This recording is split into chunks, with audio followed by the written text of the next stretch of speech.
Hi friends. என்னோட பேர் சரண். நான் stock related, mutual funds related அப்புறம் ஃபினான்ஷியல் இன்வெஸ்ட்மெண்ட்ஸ் பத்தின வீடியோஸ் நான் போட்டுருக்கேன். இதான் என் சேனலை ஃபஸ்ட் டைம் பார்க்குறீங்க அப்படின்னா என்னோட சேனலை சப்ஸ்கிரைப் பண்ணிக்கங்க.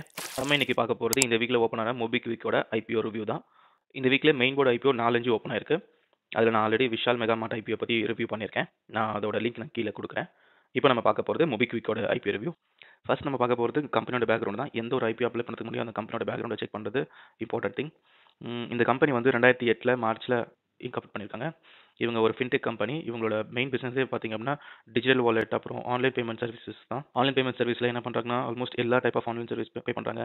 நீங்கள் ஏதாவது யூட்டிலிட்டி பில்ஸ் பே பண்ணுறது, ரீசார்ஜ் பண்ணுறது, எலக்ட்ரிசிட்டி பே பண்ணுறது, அது மட்டும் இல்லாமல் ஏதாவது ஆன்லைனில் ஆஃப்லைனில் பர்ச்சேஸ் பண்ணுறதுக்கு, உங்கள் அக்கௌண்ட்லேருந்து ஒரு அக்கௌண்ட்டுக்கு மணி ட்ரான்ஸ்ஃபர் பண்ணுறதுக்கு, அப்புறம் உங்களோட பேலன்ஸை செக் பண்ணுறதுக்கு, அது மட்டும் இல்லாமல் இவங்களோட பேமெண்ட் சர்வீஸ் மூலிமா கிரெடிட் கார்டு பில்லாம் பே பண்ணுற மாதிரி இஎம்ஐ சர்வீசஸும் ப்ரொவைட் பண்ணுறாங்க.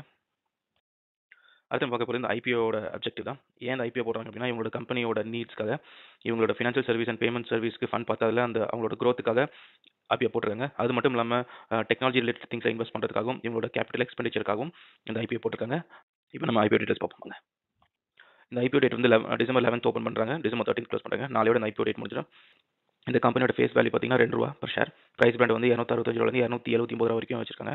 இவங்க மினிமமாக நீங்கள் லாட் சைஸ் வந்து 53 ஷேர்ஸ் வாங்கலாம். ஏன்னா இதுக்கு மெயின் போர்டு ஐபிஓங்கிறதுனால.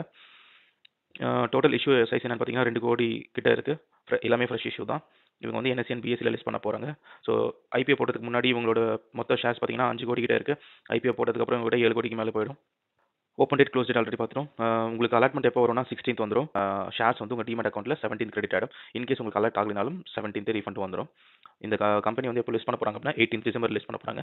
ஃபர்தராக பார்ப்போம். இன்வெஸ்டர் கேட்டகரியில் வந்து இது எல்லாமே இருக்குது. இதில் வந்து இவ்வளோ பர்சன்டேஜ் ஷேர்ஸ் வந்து ஆஃபர் பண்ணுறாங்க. ஒரு கேட்டகரிக்கும் மேக்ஸிமம் அலாட்டிஸ் வந்து இவ்வளோ இருக்குது. நீங்கள் எந்த கேட்டகரியில் அப்ளை பண்ணுறதுக்கு எலிஜிபிளோ அந்த கேட்டகரியில் நீங்கள் அப்ளை பண்ணிக்கலாம். இது ஒரு மெயின் போர்டு ஐபிஓங்கிறதுனால ரீட்டைல் இன்வெஸ்டர் இந்த அப்ளிகேஷன்ஸில் இவ்வளோ லாட்ஸில் இவ்வளோ ஷேர்ஸ் நீங்கள் அப்ளை பண்ணலாம். அதுக்கு நீங்கள் இவ்வளோ பேமெண்ட் பே பண்ணுற மாதிரி இருக்கும். இந்த கம்பெனியோட ப்ரொமோட்டர்ஸ் இவங்க தான். கரண்டாக ஷேர் ஹோல்டர் இஷ்யூஸ் வந்து 32% இருக்குது. போஸ்ட் ஐபிஓக்கு அப்புறம் இவங்களுக்கு வந்து 25% கிட்ட குறைஞ்சிரும். நெக்ஸ்ட் நம்ம பார்க்க போகிறது ஃபினான்ஷியல் ஸ்டேட்மெண்ட்ஸ். இப்போ பார்த்தீங்க அப்படின்னா ஃபினான்ஷியல் ஸ்டேட்மெண்ட்ஸில் 2022க்கு பார்த்தீங்கன்னா அசெட்டில் வந்து 836 கோடி கிட்ட இருக்குது. 2023 பார்த்தீங்கன்னா ஒரு டிப் இருந்திருக்கு. அப்புறம் 24ல் ரீகெயின் ஆகி 854 கோடி வந்திருக்கு. அண்ட் இப்போ இருக்கிற டேட்டா பிரகாரம் பார்த்தா ஒரு 900 கோடி கிட்ட அசெட் இருக்குது. ரெவன்யூ வந்து கான்ஸ்டன்ட்டாக இன்க்ரீஸ் ஆகிட்டே இருக்குது. இது வந்து ஃபர்ஸ்ட் குவார்ட்டருக்குனால 345 crores ரெவன்யூ இருக்குது. ப்ராஃபிட் ஆஃப்டர் டேக்ஸ் இவங்களுக்கு பெருசாக ப்ராஃபிட் இல்லை. எல்லாமே மைனஸில் தான் 22, 23ல இருந்திருக்கு. பட் 24ல் வெறும் 15 கோடி மட்டும் 14 கோடி கிட்ட இவங்க ப்ராஃபிட் எடுத்திருக்காங்க. அண்ட் ஜூன் டேட்டா பிரகாரம் 6 கோடி ரூபா நஷ்டத்தில் இருக்காங்க. நெட்வொர்க் பார்த்தீங்க அப்படின்னா கொஞ்சம் கொஞ்சமாக கிராஜுவலாக இன்க்ரீஸ் ஆகிட்டு இருக்கு. டோட்டல் பாரோயிங் வந்து 22ல் 150 கோடி கிட்ட இருந்திருக்கு. பட் கொஞ்சம் கொஞ்சமாக இன்க்ரீஸ் ஆகி இப்போ வந்து 206 கோடி கிட்ட இருக்குது. ஃபினான்ஷியல் ஸ்டேட்மெண்ட் பிரகாரம் பார்த்தீங்க அப்படின்னா அந்தளவுக்கு நல்லா பண்ணலை. கடனும் அதிகமாக இருக்குது. ப்ராஃபிட்டும் பெருசாக இவங்ககிட்ட இல்லை. கீ பர்ஃபார்மன்ஸ் இண்டிகேட்டர் பார்ப்போம். இவங்களோட மார்க்கெட் கேபிட்டலைசேஷன் டோட்டலாக பார்த்தீங்கன்னா 2300 கோடி தான். டெப்ட் ஈக்விட்டி ரேஷியோ வந்து 0.173 இருக்குது. RONW வந்து 8.66% இருக்குது. PYW வந்து 9.81% இருக்குது. EPS வந்து ப்ரீ ஐபிஓவில் 2.46 இருக்குது. போஸ்ட் ஐபிஓவில் -3.2 கிட்ட இருக்குது.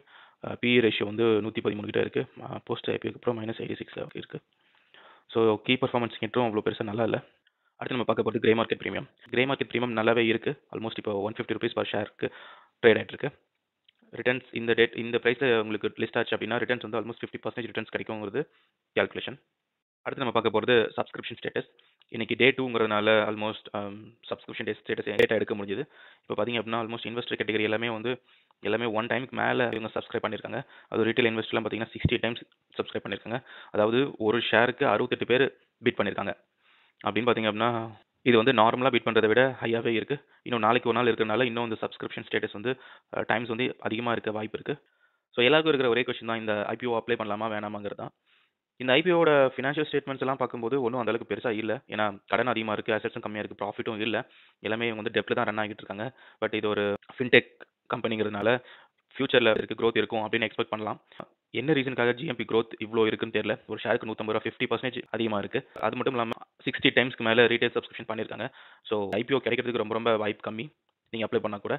என்னோட வியூ என்னன்னா இந்த ஐபிஓ வந்து அப்ளை பண்ணலாமா வேணாமான்னு பார்த்தோம்னா என் வியூ வந்து ஃபினான்ஷியல் ஸ்டேட்மெண்ட்ஸும் சரியா இல்லை, கம்பெனியோட க்ரோத்தும் வந்து அந்தளவுக்கு இல்லை. ஏன்னா ரீசெண்ட் டைம்ஸில் நான் மோபிக்விக்ங்கிற ஒரு ஆப் ஒரு டிரான்சாக்ஷன் டீட்டெயில்ஸ் எங்கேயுமே நான் அதிகம் பார்க்கல. முன்னாடி இது ஸ்டார்ட் ஆன டைமில் வந்து எல்லா இடத்துலையும் மோபிக்விக் டிரான்சாக்ஷன் சர்வீசஸ் வந்து அவைலபிளாக இருந்துச்சு. நிறைய இடத்துல வந்து நம்ம பார்த்துருக்கோம். பட் இப்போ வந்து இந்த கம்பெனி நல்லா பண்ணலை. இது வந்து சும்மா ட்ரெண்டுக்காக மார்க்கெட்டை மேலே ஏற்றிட்டு அப்புறம் லாஸ்ட் மினிட்ல அடிச்சாலும் நமக்கு எதுவும் பண்ண முடியாது. ஸோ என்னை பொறுத்த வரைக்கும் இது இந்த ஐபிஓ வந்து மங்காத்தா மாரி தான். சும்மா போட்டுட்டு நம்ம செக் பண்ணிட்டு ரிஸ்க் எடுக்க ரெடியா இருக்கிறவங்க வேணா அப்ளை பண்ற மாரி பண்ணலாம். நீங்க இந்த ஐபிஓ அப்ளை பண்ண போறீங்களா? இல்லையான்னு கீழ கமெண்ட் பண்ணுங்க. அண்ட் என்ன ரீசன்ஸ்க்காகவும் கீழ கமெண்ட் பண்ணுங்க. ஸோ தட் மத்த வியூவர்ஸ்க்கு ஹெல்ப்ஃபுல்லா இருக்கும். இந்த வீடியோ மூலியமா நீங்க ஐபிஓ அப்ளை பண்ணலாமா வேணாமான்னு ஒரு ஐடியா கிடைச்சிருக்கும்னு நினைக்கிறேன்.